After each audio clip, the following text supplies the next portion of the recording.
welcome to Bears Banner. My name is Bernard Muhammad. Tonight on the broadcast, we have Guy Moore, Keith Flournoy, we have Dr. Quick Alton, and we have Jay Beasley.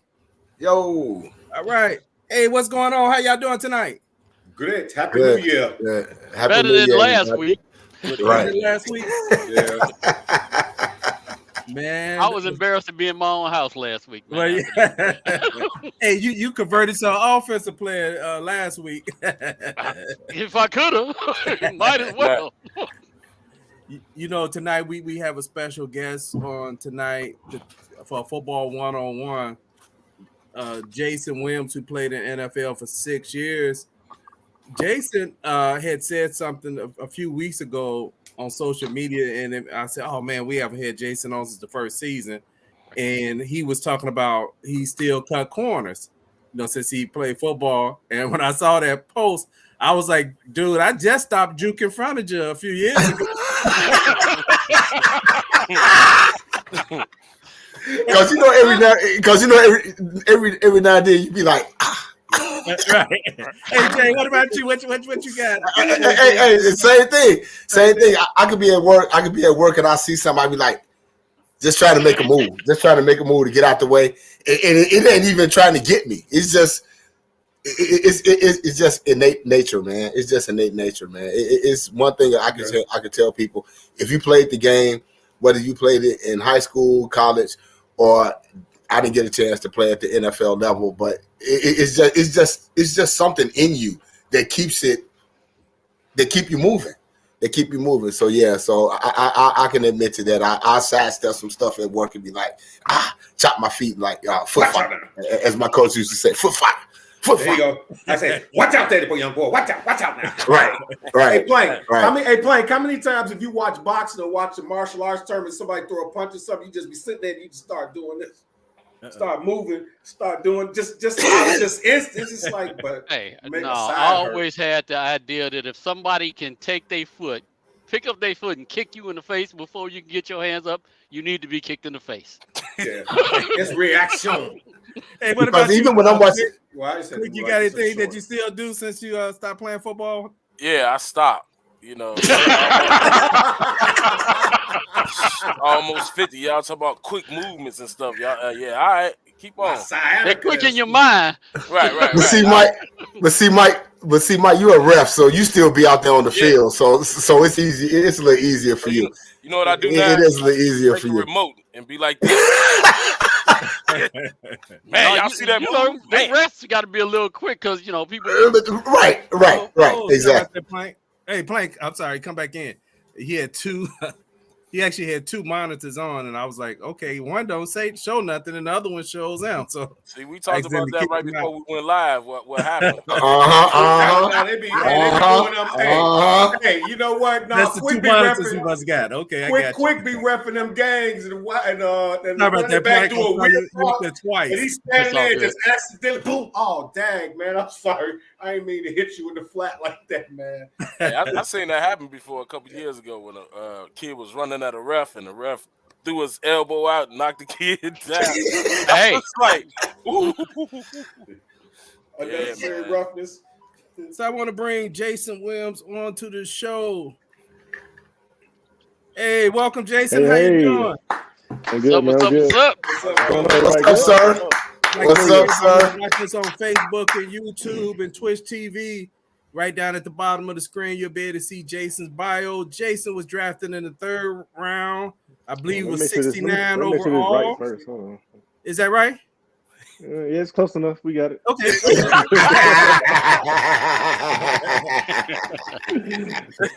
He was the top draft choice for the Cowboys, though. He was the first draft pick that particular year for the Dallas Cowboys. They didn't have a first or second that year, and they reached Jason. They did have a second.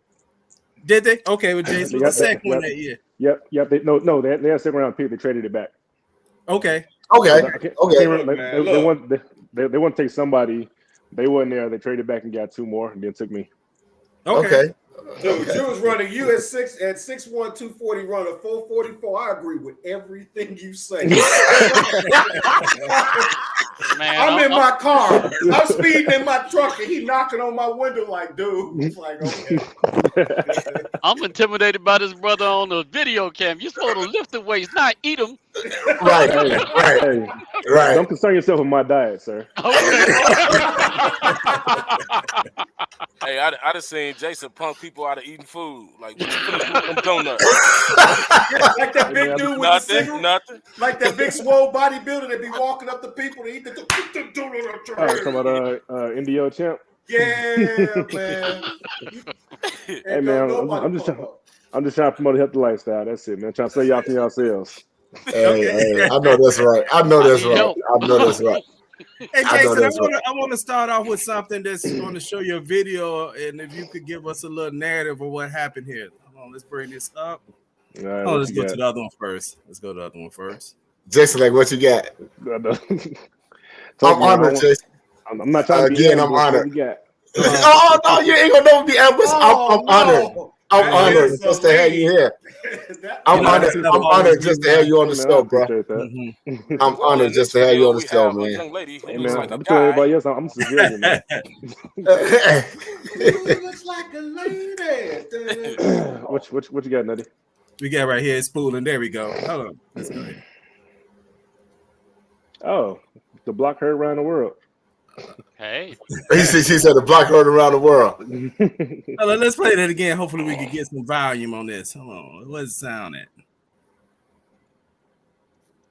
Okay, we don't have any sound going, but that's okay. Then I found this here. Don't worry, you I can found imagine something else, a loud thud. Yeah. Let's hear this. Good play. There's a loud thud. Everybody started screaming. Mm-hmm. Let's go. Jason, hold on. Give us a second. We're trying to go through this. We can have a little difficulty. Okay, hold on. Let's go here. And go here. Oh, you was untouched. I told y'all. You went through that untouched. Hey, that's 4-4. I told y'all, man. I agree with everything he says. Look, oh, you went there untouched. Look at that. He had to slow down to block it. Right. As he was running through, he was like, "Put that donut down. Put that donut." Let's see what else we got here, Jason. Yeah, what else we got? Okay, hold on. Let's get out of this. What else we got here? We got one other thing. We're gonna bring that up. Okay. See if I can get this on the screen.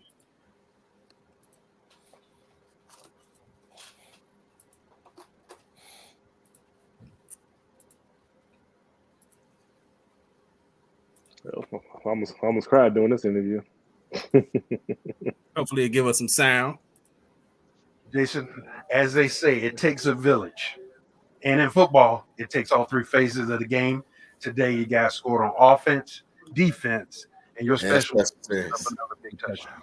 Hey, no true words were said. Today was definitely a team win. The entire season, the freshman unit, we've been close. We had a little spurts every now and again, but today was a day where, as a unit, we came together and made some good happen. I know for you, you spend a lot of time. Fans don't see you putting in the work, working behind the scenes, but good for yourself. I know you're happy after coming back to the team and having some contribution in this victory. Oh yeah, I'm ecstatic. I've been part of this team the last 3 years now. Off and on. I love this team, love the organization. I'm happy to be back. I'm glad I'm given a chance to contribute. Is it a fun ride to be on? Oh, definitely. I haven't been on a ride like this since my rookie year in Dallas. We're incredibly close. Today everything's sort of just still in place the way it should. 2 weeks left. 2 weeks left, so there's still a lot of work left to be done. I mean, everything's going the way it should now. Talk about that punt block. That was an executive decision. That was something me and Rock talked about on the sideline. It was something that I noticed when I was out there. I figured, if they gave that same look, I would have a chance to get through there. Me, Rock, Richard Rocco, we talked about it. They gave us a look, and we executed. It was perfect execution. Oh, definitely. I mean, the whole thing kind of happened in slow motion. At the ball snapped, no one really touched me. The whole time I was thinking, like, don't kick it. I got there, ball kind of caught me. In my gut, I was hoping somebody was going to pick it up and run with it, but Lockett didn't do anything. Young man, congratulations. Let's get ready for next week. Oh, yeah, thank you. Oh man, nice. Oh, I was so young then. Jesus. I just wanted to start off with that play. I know it's the same play, but I wanted to show that interview. Hey, what's your? I mean, I know that's got to be one of those things that it shows up in your dreams. A play like that. Yeah, it does. Honestly, like that's probably the only picture from my career, like only like action shot that I don't have framed and like hanging just yet. And that moment itself was actually like big for me.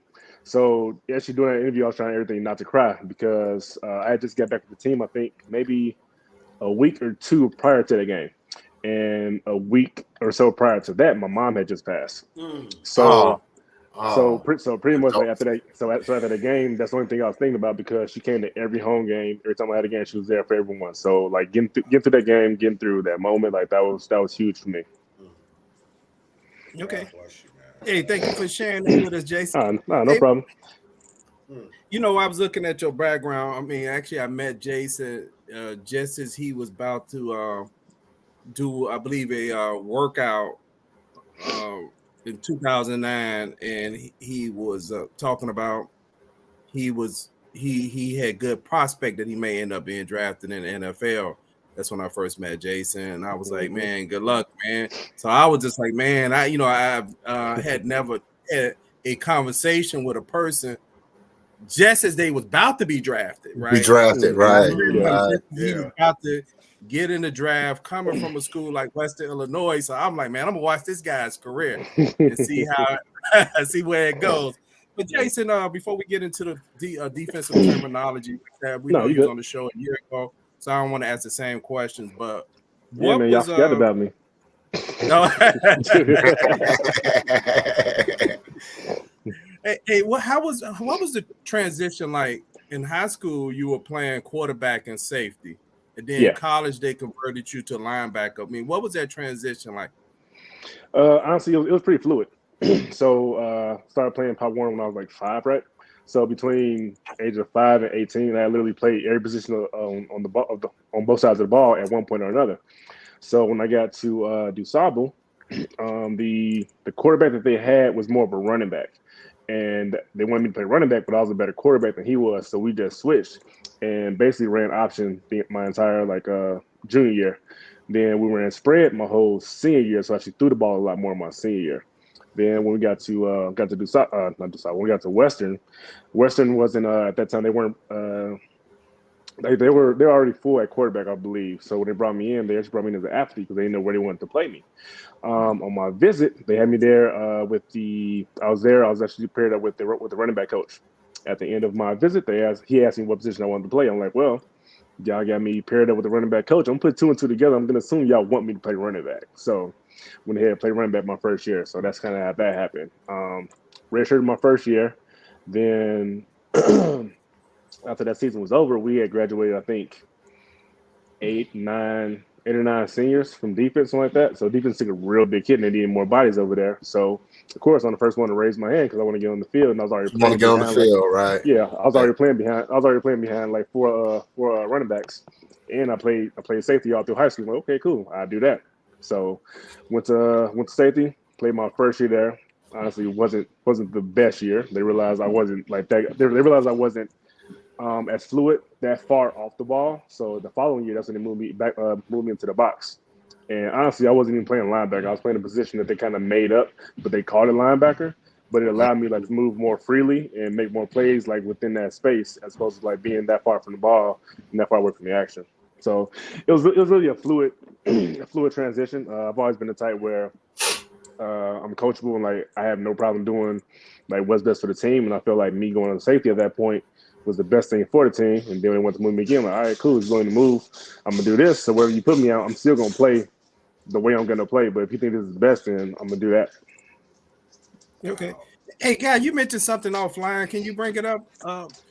You know what? I found out, and I was telling him earlier, I said I found out, he tied the NCAA record for the most career forced fumbles, but he, of course, informed me that Khalil Mack broke his record. But what makes it more impressive is how you started your career at Western and where you ended up. I mean, that's phenomenal. But a question I wanted to ask you because you were a speed guy, you said they didn't have a position, so you was probably like a line safety or something. They just said, if he got a different uniform on, just beat him up. Just hit him. Just hit him. Yeah. So like in the system, on paper it was called linebacker. It was more of a rover. So the rover is big in the 3-3-5 scheme, right? And my red shirt sophomore year, we ran sophomore. No, Richard Jr. year, we ran a version of the 3-3-5 that was called the Desert Storm. I think Oregon State might have actually started it. I think it might be Oregon State. Anyway, it was a version of 3-3-5 called the Desert Storm. And so in that system, I would have been what they called the rover. We just didn't want to call it rover, so like we just called it linebacker when it really wasn't. So your speed, I mean, that's an asset for anybody. But having the speed that you had. Have. What you mean have? No, I said a B. That's a B. This guy do a backwards flip, guy. I didn't say had. I said had. I was blowing my nose. Everything he says. But seriously, though, with the speed that you were blessed with, how are you able to? I can't even articulate this because I was not that fast. But just being able to get to spots and get to guys, I mean, how does that feel, man? In college, it was really more just like just raw natural instinct. It was like the whole see ball, get ball kind of mentality. Honestly, I think like for as fast as I was in college and how many plays I made in college, I feel like my game speed actually increased when I got to the NFL. And that's because when I got there, actually, honestly, so I still talk to my D coordinator from Western every now and again, right? So every time I see him, I always tell him that him allowing me to do what I wanted to do at Western was probably the worst thing he could have did for me. Because when I got drafted, I had to learn how to play linebacker because I didn't play a traditional linebacker spot. So what they wanted me to play, I had to learn how to play it all over again. So that's why I feel like my game speed actually increased when I got to the league because at that point I learned how to be within the system. I learned like where my eyes should be as a linebacker. I learned where my keys were. And then also actually I was more responsible for actually learning the scheme and learning where everybody else was on the field. So if I know where my help is, if I know where if I know like this front side back, if I know he's going to hammer that ball to me, I know where the ball is going to end up once he takes on his lead block. So by me knowing all these like small like details that allowed me to play faster because I knew where everybody was going to be. And then also studying film, honestly. Full disclosure, didn't study that much film when I was in college because in college, like I felt like I was just a better athlete than everybody, and I could just out athlete. Got to the league, that's not the case because everybody's a great athlete. So in the league, actually had to study tape. So by studying tape, you pick up tendencies, you start realizing what guys are probably going to do in certain situations. So at that point, before the ball snaps, I can eliminate 3, 4, 5 things that you're probably going to do based off of down and distance, situation in the game, time on the clock, position on the field. So that allows me to play faster because I know you're not going to do X, Y, and Z. So I'm just going to look for A and B. And as soon as I see my first trigger for one of those two plays, I'm going to go. Wow. Okay. Hey, guy here brought it up, but just in case people didn't exactly know what was the question he was asking, it was forced fumbles. And how many that you was tied for the record with before Khalil Mack broke it? I can't remember. I don't know who I tied. 14. I tied with 13. Khalil broke it with 14. Oh, he did. Oh, okay. Yeah. So Jason had held a college record of 13 forced fumbles. He tied for 13 forced fumbles, and it was broken when Khalil Mack was in college. He finally broke past him and whoever the guy he was tied with. That's incredible. Yeah, it is. Yeah, it is. They didn't want to see him with the ball. I just think everybody in the league knew he had a clean diet. He was fast. They just give it to him. It's like, look, he had nothing I can do. Hey, Jason, question for you. Okay, go ahead. Making that transition from running back to safety to linebacker, how much did your body have to change in college? Were you just the same weight it didn't matter. So my body changed a lot more than I thought it would. So going into college, I was 6', 6'1.5", maybe, probably about a buck 95, 200 pounds, something like that. I remember my eventual safety coach had told me that by the time I left Western, I was gonna be 240. I was like, yeah, whatever, that's not gonna happen. So I think every year when I was at Western, I probably put on like at least like 5-7 pounds of muscle, like every year. Then I think I had my last growth spurt when I was probably like 19, 20, and got up to 6'2". So every year, like I put on weight gradually. So like I didn't really see it, but like if I look at the picture for myself from my senior year versus my freshman year, it's a big difference between those two. But like it was just a gradual increase over the years. Okay, what you got, Jay? And No, I was just gonna ask. I'm sorry. Go ahead, Jason. Go ahead, Jason. No. I was just gonna say like it was never like it wasn't even an intentional thing, but just based off of just like the way I was eating, the way I was training, the weight just kind of like actually came to me. Like there was never a point when the coach said like, "Hey, I need to be this weight." Okay, like by this point in time, like it just gradually came to me. No, my question is when you finally your last year at Western, when you finally was like, I'm finna be drafted. And people telling me I got the potential to be drafted in the NFL. What did that feel like? That whole thing of like, I have arrived. I have arrived. You know what? I have arrived moment. So was it Bobby Petrino was the head coach for Arkansas my senior year. So we played them first game of the season.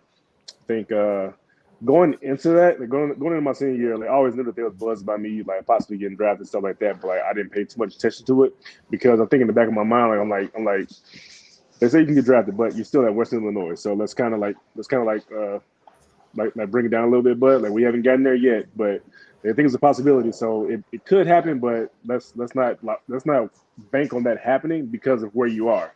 Because I still had that small school kind of mentality to me. But anyway, we go to Arkansas, play them, opening kickoff. I smacked the center in the mouth, ball pops up. So that's one of my forced fumbles. So that happens. We recovered. When I tell you, we took these boys down to the wire in Arkansas. I think we ended up losing like 24-17 and 24-21, something like that. To this day, I still blame myself for losing. Anyway, ended up finishing that game with 2 forced fumbles, I think 2.5 sacks, and like 8 tackles, like something stupid like that, right?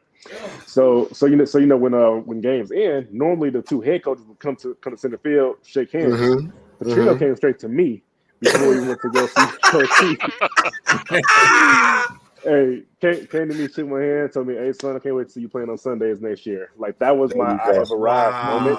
I have arrived. Right. Wow. Like at that point, like my butt shifted from my butt to being on my shoulders for the rest of the year.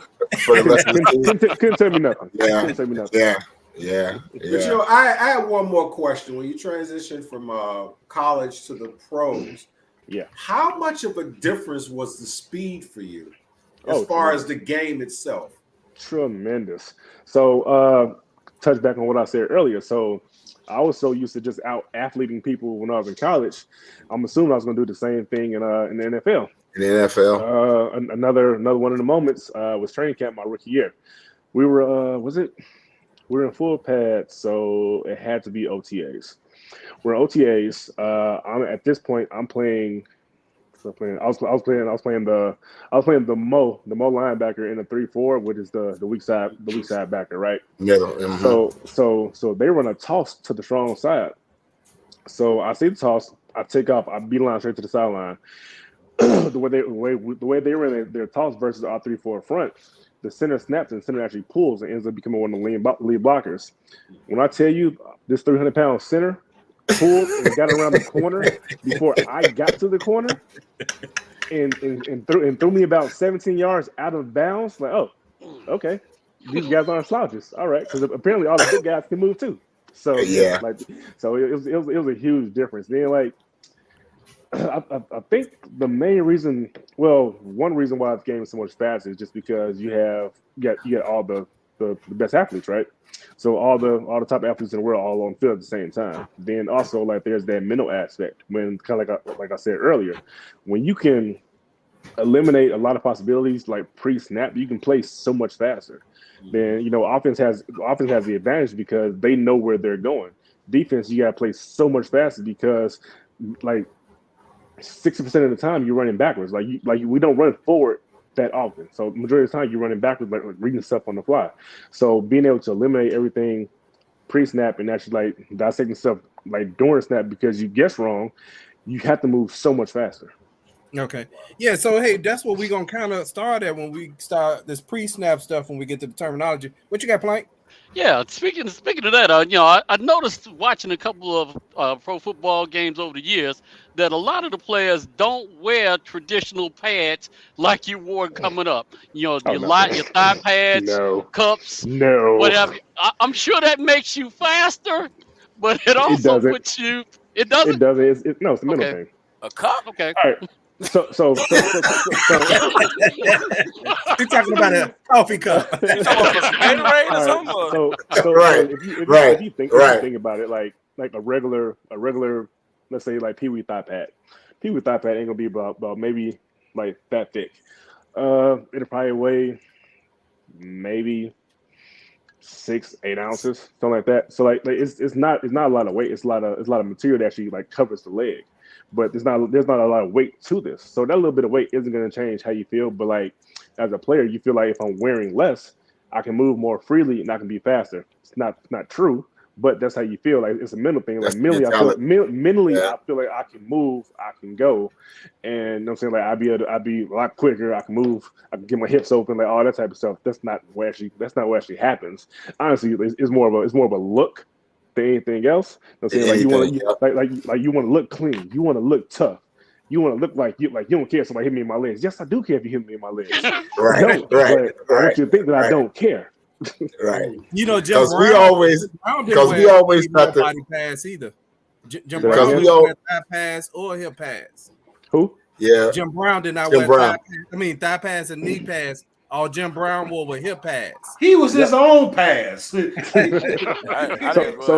the thing. I think up until I came out in 2009. So I think 2010.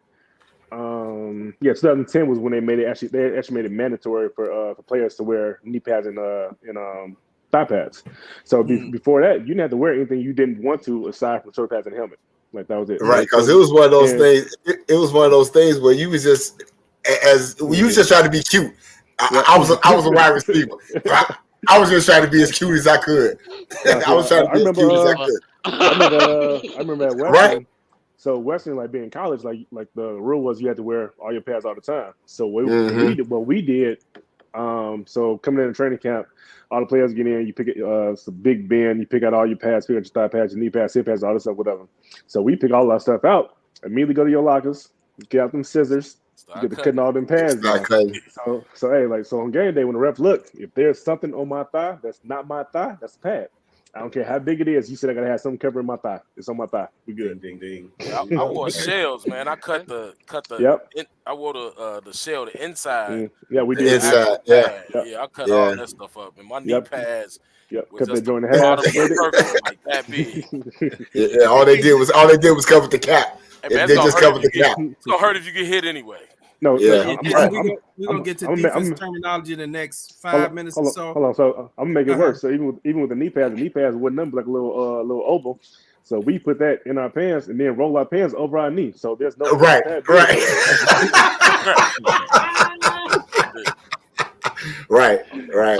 So is that more of a psychological thing that you feel like you're stronger, like you just as tough as the other guys? Similar to when it's 30 below zeros, you see guys out there with no shirts on or short sleeves. I did that. Did it multiple times? Yeah, I did it. But I mean, just like Prime said, you look good, you feel good, you play good. So, right. So if I look good, if I feel like I'm clean, you know what I'm saying? Like it's gonna enhance the way I play on this field. Right. Okay. Right. Okay. Right. Thank everybody for watching on YouTube. and Facebook and Twitch TV tonight. Jason, I do have an NFL question for you. Who was one of the hardest guys that you had problems tackling? All right, I'm gonna break it up into, it's gonna be two. So I spent the majority of my career playing special teams. So like I went against a lot of returners. One who gave me a lot of issues was Darren Sproles, because I spent most of my career in Carolina. Played the Saints twice a year, so I had to tackle Darren Sproles a lot in those 4 years I was in Carolina. So he gave me a lot of issues, and it wasn't even like, I wouldn't say he's not hard to tackle like from like a physical standpoint, but he's one of those guys where he's quicker than fast, but that doesn't mean he's slow either. And he's an amazing returner. He was really good at setting up his blocks. So it's like, okay, like me dealing with you is one thing, but me having to navigate all this traffic as I'm trying to get to you, that's a whole different thing. So special teams wise, Darren Sproles probably one of the hardest. Actually, like in game defensively, probably Shady McCoy. So like from the few times that we that I played against Philly, like literally stops on the dime. Like one of the few people I've seen like actually run full speed, stop, change direction, run full speed again. Like, bro, like I don't know what your knees and ankles are made out of, but I don't have that same thing. I don't have that twitch. Wow. Hey, what about this guy right here? Is listed 5'6". He was probably what, 4'7". Who, Marshawn? No, Marshawn. Yeah, he was listed at 5'6". So in actual NFL height, he was probably 4'7", something like that. Sproles. Now, how was this guy tackle? Because he looked like he was trying to give you a little baby stiff arm, like he did. What's that thing where he was bragging about little baby stiff arm? So first, I was tackling Marshawn Lynch. If y'all look at the picture, I ain't got nothing on my legs, nothing. Legs naked. Yeah, you're right. You're right. No thigh pads, no knee pads, no nothing. So actually, I tore my ACL this game. Y'all had to show that one. Yeah, I know, right? No, for me, tackling Marshawn wasn't an issue. I mean, like I got to him before he became beast mode. So, when I got to him, he was still Marshawn. Like he didn't have a nickname, and also I don't think what I had. I think I had 9 tackles that game. I had 5 in the second half, 4 in the first half. I never called him in open field. Every time I hit him was in the backfield. So that's another thing. Like if you don't get a guy like once he like starts going, it's a lot get it going. Yeah. So like if I'm hitting you as you're getting the handoff, you don't have full strength. You know what I'm saying? Like you can't get rid of me that easy. Now if we're in open field and I got to break down, tackle you, that type of thing, and I got to worry about if you're gonna juke me, if you're gonna try to drop your shoulder.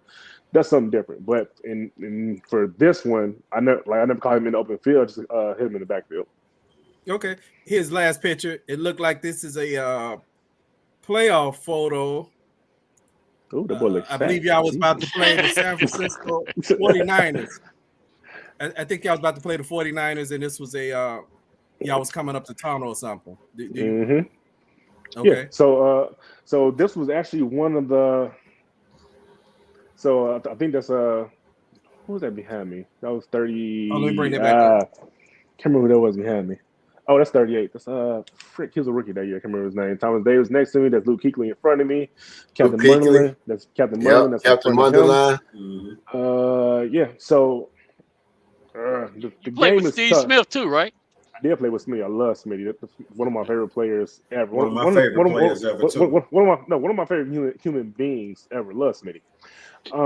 But this game, without seeing on the field, can't remember what game it was, but this is one of the first 2 games that we wore the all black unis. Sweet. Okay. Nice. Good stuff. Man. Okay. That's beautiful. So beautiful. Start creeping our way into defensive terminology. I guess real quick. So you played for Ron Rivera, Lovie Smith.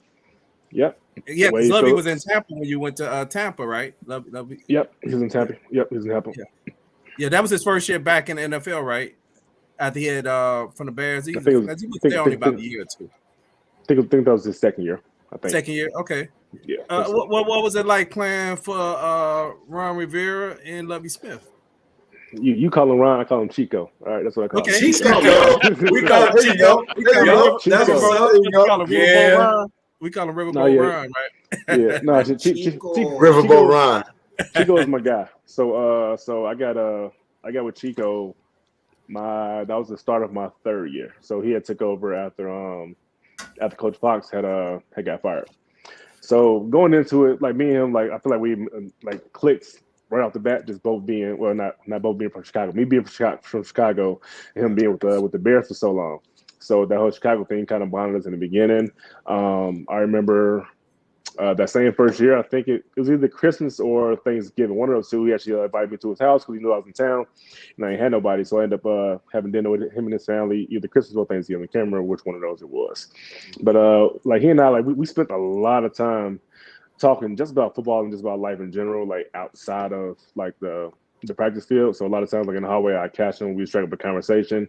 I feel like he was kind of drawn to me because he's always telling me how I remind him of like different players he played with back when he was in Chicago. So honestly, I kind of credit a lot of my success to him because I know for a fact he fought tooth and nail to keep me a lot of the times when they probably wanted to get rid of me when I was in Carolina. But I was one of Ron's guys, so Ron did everything he could to keep his guys together. So I thank him for that. Okay. That's good. You know what? I do have a question for you. The year like when you did the block punt, y'all had a hell of a defense. I think it's like I think only maybe you guys averaged like what, maybe 299 total yards a season or something like that against we were definitely under 300. I think our defense was definitely top five. I don't remember if we were 4 or 3, but I know we were top 5 for sure. Y'all was banging. Mm-hmm. How does it feel? You know, like a lot of times people like to have the old college try, well, we're going to stop these guys. We're going to do everything we can.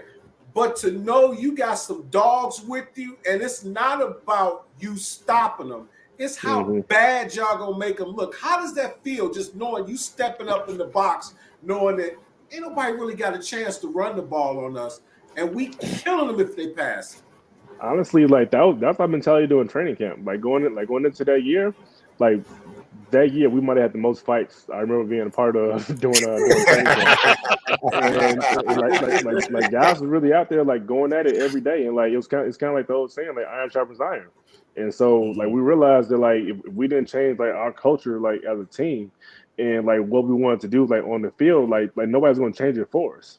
So like we can't sit back. Nobody's gonna hand us nothing. So all right, like if this is gonna be our division, we gotta make it our division. You know what I'm saying? So like every year the South has to come through Carolina. It's got to. And like that's how we approach every practice, every walkthrough, every game. Had the same mentality. It doesn't matter what happens, it's got to come through us. Okay. So I got a question real quick. Oh, go ahead, Jay. Mm-hmm. Go ahead, because this is on a serious. I'm talking about Damar Hamlin, so I don't know if we want to get through this and then talk about that. But I have a question for Jason regarding that situation. So I don't know if y'all want me to hold that question now, or hold it, this and then go to it later. Okay, what I want to know, I heard a clip earlier today, and it was talking about Damar Hamlin, and God bless him. I'm so glad that he's better. And I'm glad the NFL responded the way they did. But I was hearing a clip, and they was talking about he's a second-year player, and they was talking about his money and what he signed for and what he got, and he was talking about the vested interest. Yes, he's a second-year player; he's not vested yet. Mm-hmm. And I want to ask you, how does that work? How many years does it take for an NFL player to be vested? Normally, in certain situations, in certain jobs, like my job, it takes at least 5 years to be vested. Mm-hmm. And so how does that work? And will the NFL look at that? Or and I'm more not more so the NFL, but the organization. Will they look at that? And how does that work as far as like an NFL player being vested? All right, so second part of that question, as far as how the NFL is going to respond, can't call it because this is unprecedented. This is new territory. So absolutely. something like this hasn't happened. I would love to believe that the NFL is going to look out for this guy and his family. I would love to believe that, but I can't say that's going to happen.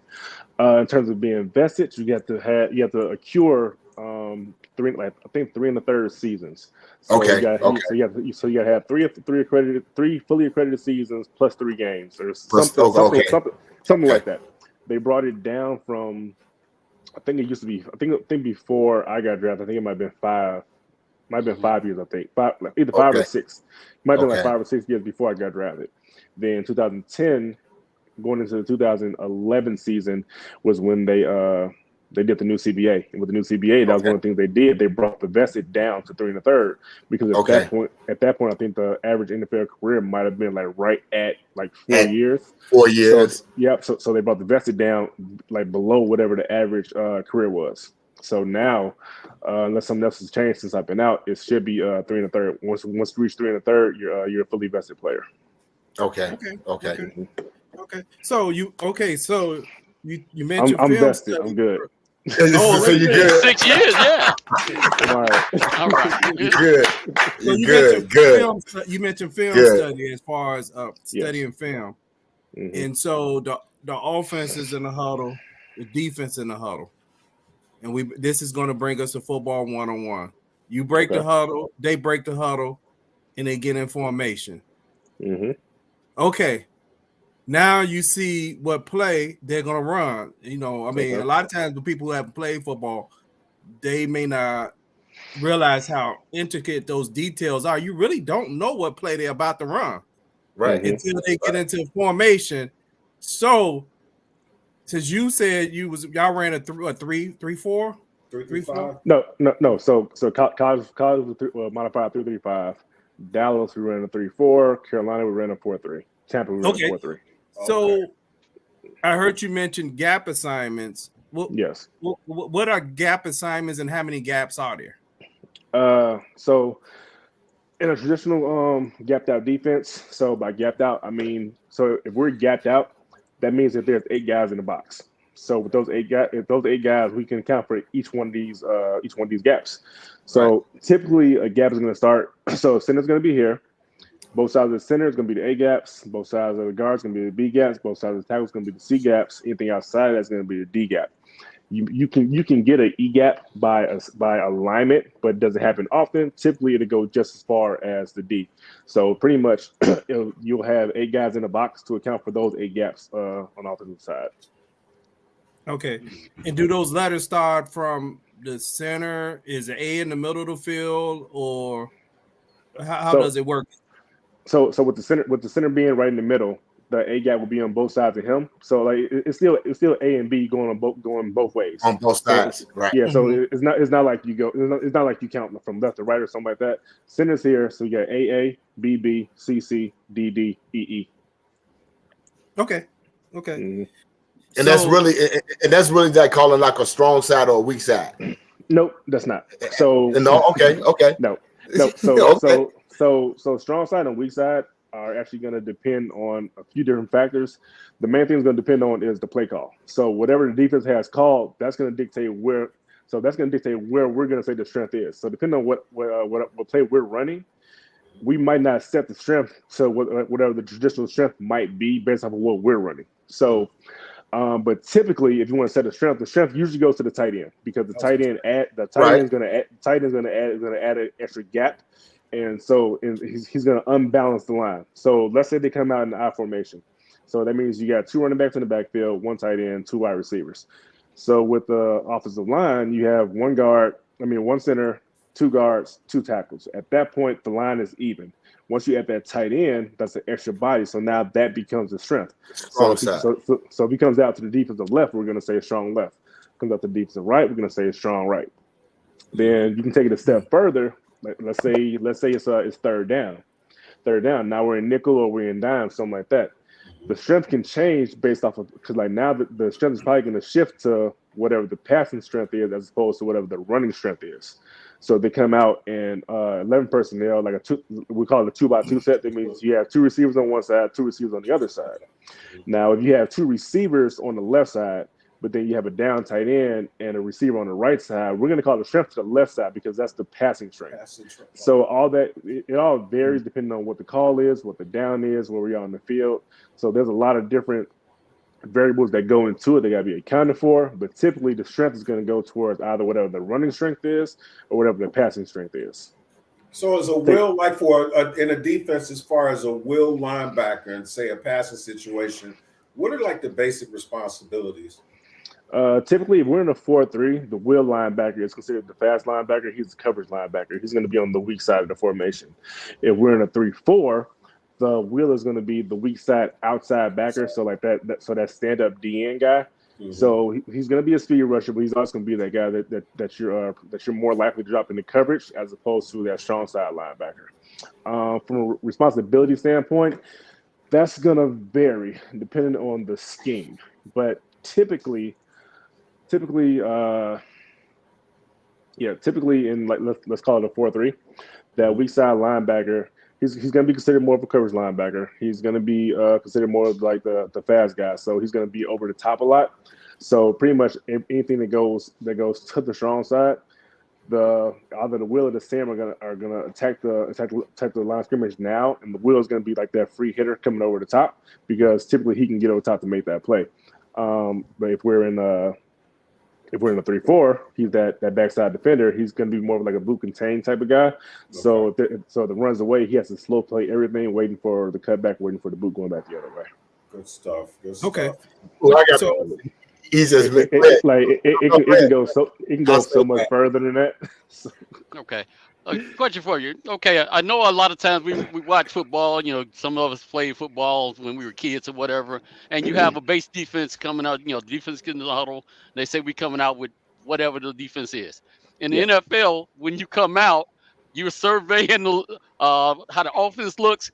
That offense can go through so many shifts and permutations. How many audibles do you need to call on defense, and how does that timing work? Because if they catch you in the middle of a bad defense, that's probably a bad look. So I just wanted to get your input from that perspective. All right, so typically, honestly, on defense, like we're not going to check too much. We're not. So our thing is like whatever they come out in, we're gonna line up, we're gonna play it. So the whole thing is like just getting through the down, and that comes from practice. So based off of film study, like we know what we want to call in certain situations. And we also know what they like to run in those same certain situations. So what we do is throughout the week, whatever our call is, we're going to run that against every possible variation that we assume that we're going to get on Sunday. And so at that point, when it happens on the field, it's not foreign. Like you're not doing something that we didn't see. You're not doing something we didn't prepare for. So when they get to moving and jumping and stuff, like you rarely see the defense actually panic when guys start going in motion and start moving because they've seen some variation during the week. So and a lot of times it's all window dressing, and a lot of times you can tell when a guy's going to move anyway.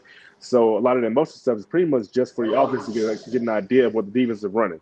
So for example, anytime you see a running back at number one, that's because the quarterback wants to know if we're in man or we're in zone. So that running back is at number one. If you see a linebacker out there, okay, we're in man coverage because you have like bodies. If he's at one, you see a corner out there. Okay, now they're in zone because now we can just bump and move people around. So so once he motions back in the box, like, okay, quarterback knows like what we're probably in. They give the offense an idea of like what we're probably going to run, and then they snap the ball and they go. But like I said, we don't go in having too many audibles to what we're gonna do. It's more so just adjustments based off of like whatever formation they come out in. Now, a lot of times, like if we were in any kind of let's call it any kind of like fire zone or any kind of like single high defense, and they come out at like 5 wide, then we'll probably check 2 because at that point, like we're kind of outnumbered and we don't have anybody to cover these things. So like that might be the only time we actually like check out of something. Is it spooling on y'all side? Okay. Yeah. So one of the things too, like Jason is talking about, you'll get tendencies. Basically the tendencies you may get. So like if they line up in one formation, that you might get like 3 of their main plays. All right. So they're going to run these 3 plays, these 3 runs, and potentially these 3 passes. So it's, like he said, it's not a surprise. And so what, like you said, when they start motioning and all of that, you only got so many, like what he was saying, the gaps and things like that. People still have responsibilities and gap responsibilities. So it's not like a huge surprise if they do something. It's just they just caught us in something that, or somebody just didn't do their job, or had a problem with doing their job on that play, or got blocked or something like that. But that's why you do the film study to pick up the tendencies. And so what he was talking about also with the automatic checks is that what he said, the defense could be outnumbered. The defensive call comes in and then they break the huddle. You like, oh wait, no, check. Right. You may just check base. Check a base defense and be like, hey, we just gonna cover this like this. Right. Hey, someone throw some terms at you, Jason. Jason, red dog bliss, zero bliss, zone bliss. I mean, what's going? I mean, what's a red dog bliss? What's that? I don't know what a red dog is, but it's a green dog. Green dog. All right.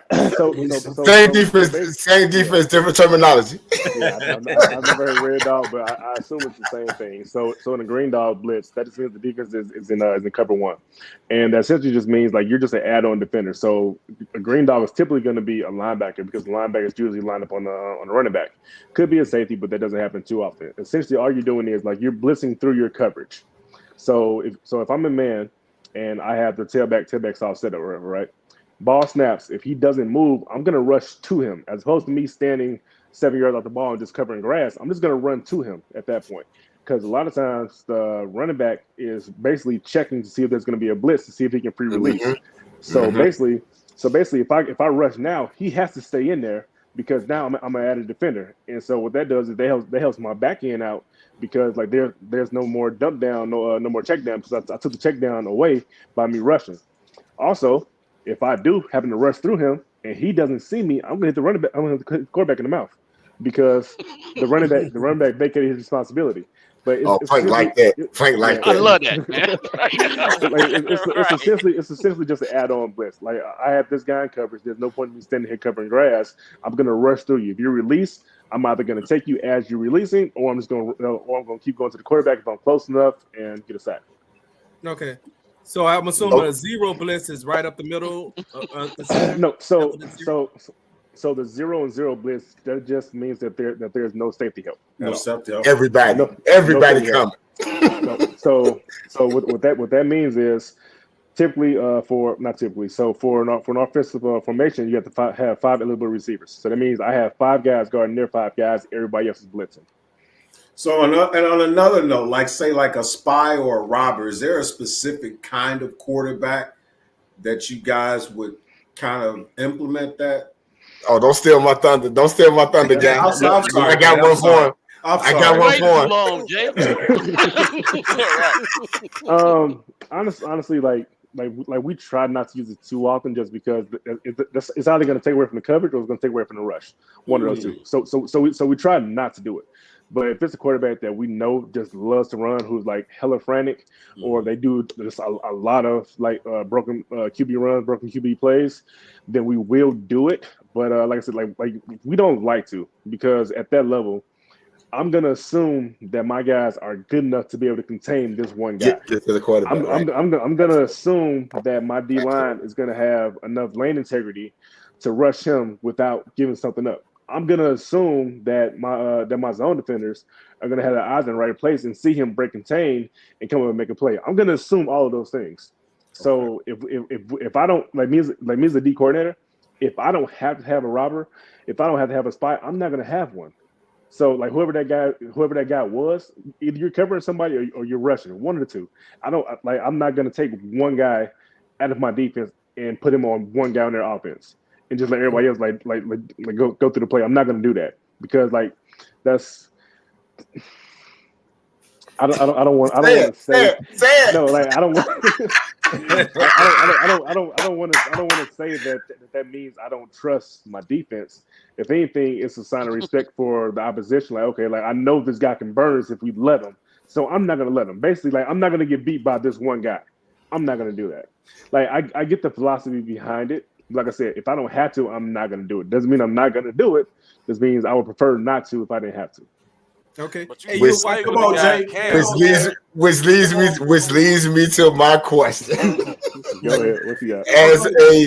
As a defensive player in the NFL, as a linebacker, how would you defend Justin Fields? How do I defend That Justin just Fields? led to my question. It just led to my question. It just led to my question. How do you defend that? I feel like I And answered can it you already. include a definition of a Hit him in the robber mouth. too? Because you mentioned the term robber, and that's one of the things I want to make sure. Like when you use defensive terminology, I don't know what a robber is. Okay, so Dude on 63rd Street trying to take your money. All right. Basically, All right. So You know what it is. And Okay. Jay's question too. I'm sorry. I just all right. So in man defense, typically you're gonna have a deep post safety. So he's in the middle of the field. So the rest of the other defenders are responsible for the other guys underneath. And so what happens is you have one guy that's deep, which if you're rushing four, math. Okay, if you're rushing four, that means you got 7 other guys on the field. One guy's in the post, so that leaves you with 6 more guys. Between those 6, 5 are going to cover 5. That one remaining guy is going to be either the low hole defender or the robber. If he's low hole, that means he's a linebacker. He's a linebacker covering the low hole of the field. That's everything between the hashes from the line of scrimmage to like 10, 12 yards deep. If you're a robber, you're the same as the linebacker. It's just going to be a safety instead of being a linebacker. It's the same position. It's just like the hole is just coming from a different direction. And typically, what you'll do is if you're playing a robber, you'll come out showing a cover 2 shell. So you're going to show two deep safeties, and then one of those things is going to drop down into the box at the snap. And those linebackers are going to cover whoever they're covering. So to the quarterback, it looks like cover 2.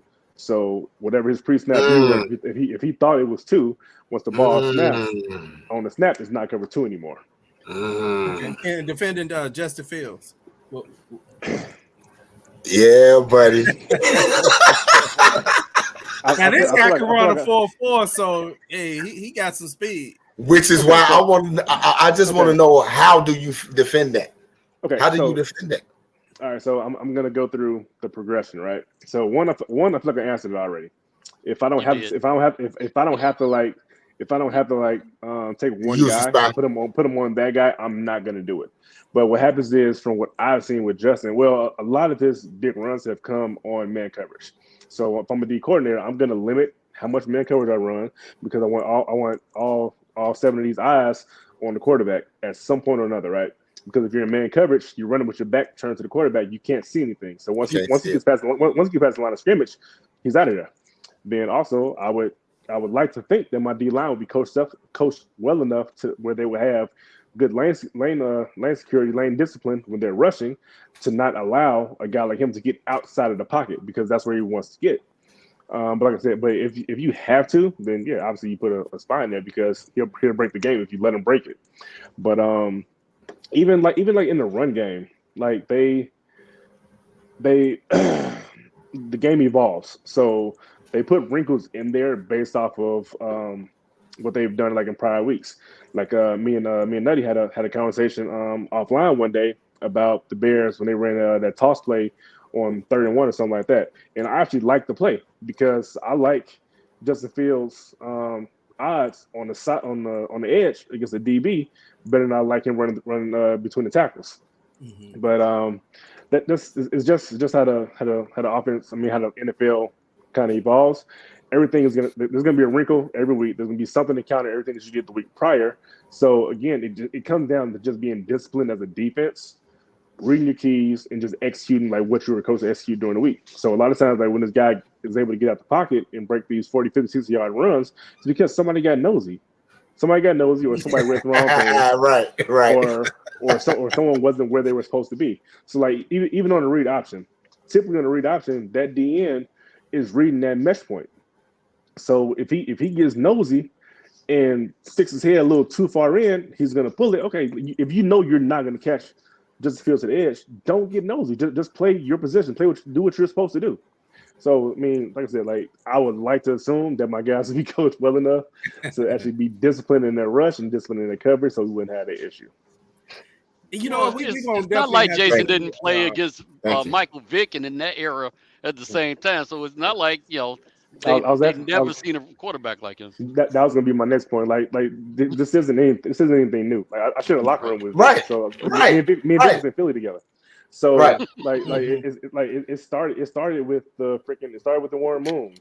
Then it went to Culpeppers. Then it went to the freaking Randall Cordell. Cunningham. Young. Yeah, Cunningham. You had all these guys. Yeah. There's been a progression of mobile quarterbacks. Like this isn't the first we've seen it. You know what I'm saying? Then you got the Vicks. Then you got the Lamars. You see Lamar wasn't running the ball this year the way he ran it last year. So eventually people get hip to this and you figure out how to stop all of this stuff. Right. Yeah, we're gonna have to do another part 2 to this defensive terminology because you threw out some terms that I'm gonna have to ask you about it, but I don't want to ask you about it tonight because we may be here another hour. I mean, I'm just gonna throw it out here. You threw out your mesh point. You threw out gap discipline. You discipline to your zone, lane discipline, right? I want to ask you about what kind of terminology. I know every team has its own audible language, just some, examples. But we could do this on another show where you kind of give us what do y'all say? I mean, we on the other side, we could hear people like Peyton Manning saying, what do you say? Right? Halston. But we can't hear the defense. We could hear. But that's like Jason said, that Omaha. That's all window dressing, man. They ain't talking about that. They ain't talking about that. A lot of stuff that y'all hear, those be BS like decoy calls. That's Right. Hey, you know what's sad? What you just brought up, Jason, and me being on the referee side of this now, and talking about the mesh point. I'll be watching games where the defensive end just be flying up the field. I'll be like, son, like you actually know why are you 5 yards in the backfield? Right. And this is stuff. And I mean, y'all laughing, but seriously, football 101. These Football 101. These kids mesh point. Football 101. Explain what the mesh point is. And what's real funny about it, the mesh point is really simple. Yeah. And the defensive end should be able to see the mesh point every time. Every time. Rush up the field. Every time. It helps the linebacker in the mesh point to decide where he's got to go to actually get to the play. But you be sitting there like, what in the world are these kids looking at, man? Yeah. Well, that's why now you're seeing a difference between bad students and good students. That's right. No, so that's why I wanted to do personnel sets before we brought in Jason, because Jason actually mentioned a 22 personnel. So that's why I wanted to do that before we do defense terminology, because that way he wouldn't have to explain what did he mean they was in the 22 personnel. Honestly, I still would have, because that's another thing. So offense and defense is all about language. So every team is going to call something different.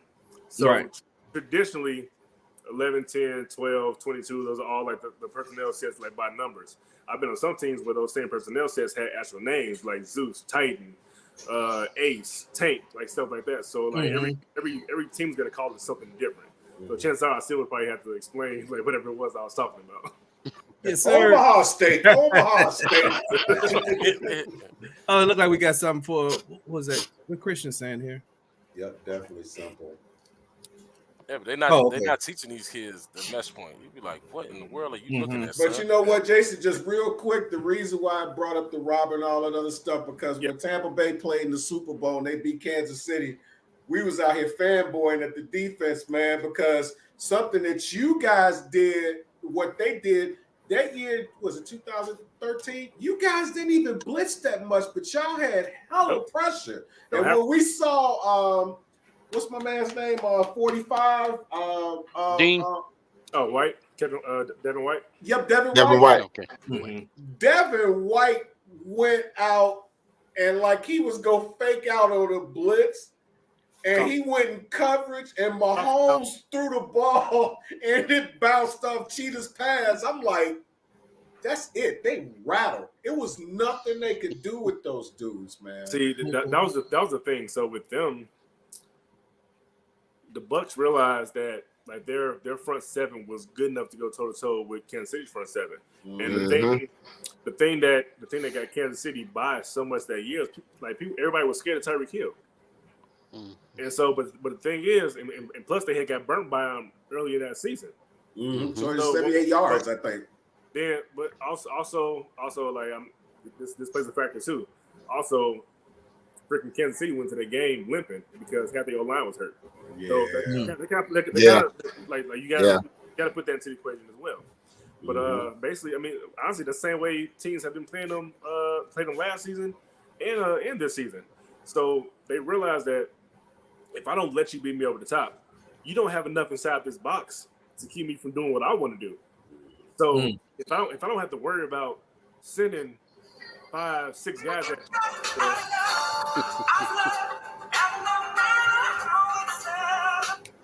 yeah, man, that sounds like some Frankie Beverly and Maze. I'm sorry, y'all. That was my ringtone. That was my ringtone. That was my phone ringing. I'm sorry. Again, will you be able to come back again? Say that again? Would you be able to come back again and finish up? Man, I work from home. Yeah. I can okay, great. God Thank you so much for coming on. Good We're going to go jump over to 2 for 2. 2 for 2. Hey, 2 for 2. If you didn't know, Jason, 2 for 2 is just your top 2 teams in the NFL right now and your bottom 2 teams in the NFL. What's your top 2, Jason? Top 2, Philly and Buffalo. Philly and Buffalo. Philly and Buffalo. All right. What you got, guy? Same thing, Philly and Buffalo. Okay. Anybody else got 2 for 2? I got 2 for 2. I got Philly as well and the Bengals. Okay.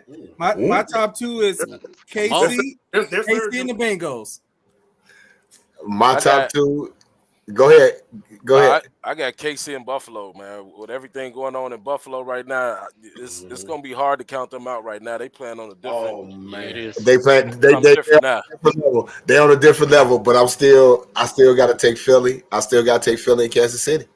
I got to take Philly and Kansas City. My top 2. Okay. Philly's gonna depend on what Jalen if Jalen is healthy. That's going to be yep. You're exactly right. If not, they're gonna be straight cheese steaks. That's all. Wins the win. But you know, bottom 2. Your bottom. But y'all know I'm a Jalen. Y'all know Jalen should have been a bear. I'm still gonna go to my grave. Let it go, Jay. Let it go. Stop, man. If Jalen is there, they bad because you know Jalen the Bruz, and it's hard to beat the Bruz. But anyway, but yeah, my bottom 2. But my bottom 2.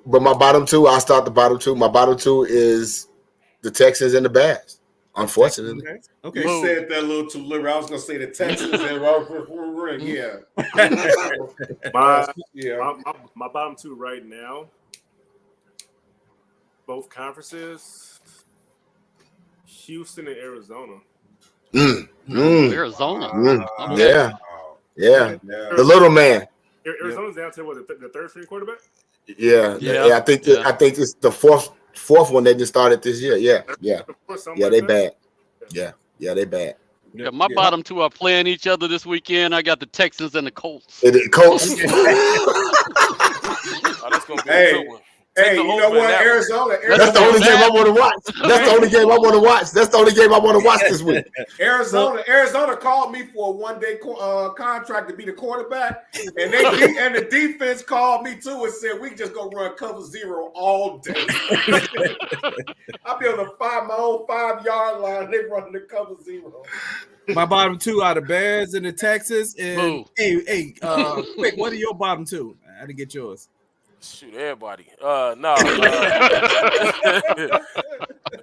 It's definitely Houston, and we got Peterman playing this week. So, man, this is a no-brainer right here. Let me see. I'm still thinking though. Happy feet. Bears. Hey, happy draft day last week, everybody. Happy draft day. Locked up that 2 at least. You know. There we go. What about y'all game of the week? What's y'all game of the week this week? It can't be no other game. Indianapolis and Houston. Indianapolis and Houston. Indianapolis and Houston. Bengals and the Ravens. My game of the week is gonna come on Sunday night. Yeah. And it's gonna be Detroit. And the Packers versus the Packers. Ooh. Yeah. And we're gonna see if Detroit can smack them green dudes in the mouth and keep them out the playoffs. If you want to stump, I'd love to see it. I don't think they will. If you want to stump with the big boys, you got to play with the big boys. I don't think they're going to be able to do it, unfortunately, because I think Aaron Rodgers, unfortunately, as much as I hate to say it, unfortunately, Aaron Rodgers is that dude. And they on a roll right now. The Packers are the big boys? They're on a roll right now. Man, please. No, they're not. They're not. But they got Aaron Rodgers. They got Aaron Rodgers. They got Aaron Rodgers. And I don't know if Detroit. I don't know if Detroit is built for this. I don't know if they built for it. Well, right now they coaches in the locker room. 7 out of last. They didn't won 7 out of their last 9. Detroit just won 7 out of their last 9. But this stage right here on a Sunday night in Lambeau, I don't think they built for this. As much as I hate to say it, I don't think they built for it. Okay. Hey, who else got a game of the week? My game of the week is the Colts and the Texans. I know it's gonna be the battle of the bad. Both teams trying to lose. That's the toilet bowl, man. They're gonna come out with a tie. I mean, neither one of those teams actually want to win at all. Neither one of them want to win. So, hey, we need Indy to win that. I mean, Houston to win. We need Houston to win. I'm gonna give y'all one y'all not thinking about, man. Saturday night. Who's that? Saturday night. Titans. Jacksonville. Yep. Yeah. Jacksonville and the Titans. I think Jacksonville gonna smash them. I don't even think that game gonna be close. I think you're right. And just think, if that happens, Jacksonville is gonna be in the playoffs. Jacksonville is gonna win that division and be in the playoffs with a second-year quarterback that got drafted in the same draft. The JF1 got drafted in. What they be going to the playoffs? What their record would be? 8-9. If they win 9-8. They'll be 9-8.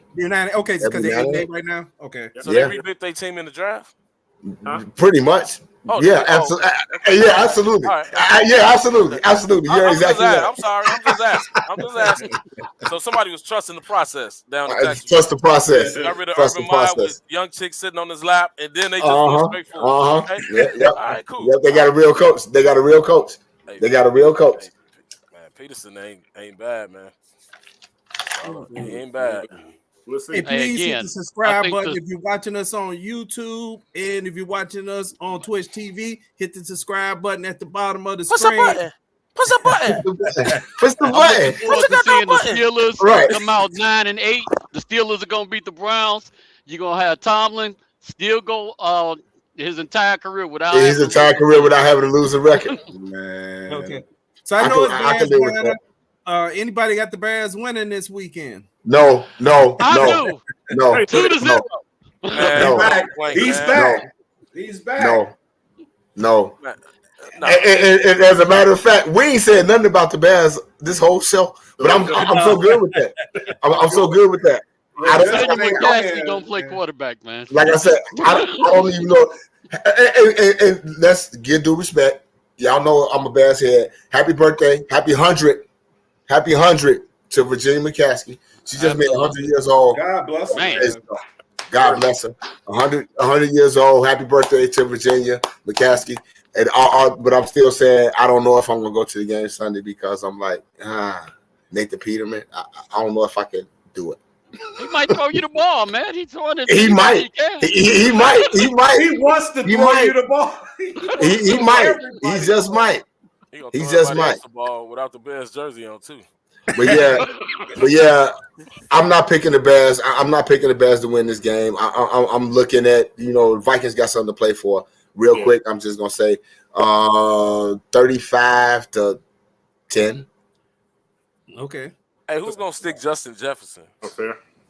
Like I said, 35-10. I know. I just was asking the question. I'm sorry. The sideline, the back of the end zone. After he one of the most proficient route runners in the NFL. 35-10 Vikings. Well, you better give him a soy burger and some beans or something. Just hope he got the bubble guts. He'll only give you 178 yards or something like that. I'm looking at like 42-10. 42-10. Wait. That's right. Phil's not playing. Yeah, what you got, Jason? Points. I don't see Minnesota putting up 40 points. I give 31-7. 31-7. Okay. 31-7. Only reason why is because we ain't got no pass rush. The only way we scoring is if Velus Jones. Somewhere in the low. I'm gonna go somewhere around 30, 31, 32 to about 7. I think they just gonna have this game under control. That there's no need for them to play those guys to the end. In the second half. They still got Kirk Cousins. He wants to throw us the ball. Hey, you know what the bad part? Ever since they got Justin Jefferson, Kirk Cousins almost revitalized his career. Sure. Yeah, pretty much. But he still throw you the ball. But he still will throw you the ball. As Plank say, he will throw you the ball. When they down 33-0 to the Colts and it came back. Yeah, they were. We be acting like these guys are world beaters. They not. Yeah, they the biggest farce as far they're the biggest farce in the NFL. Yes, absolutely. They're the biggest farce in the NFL. Yes, they are.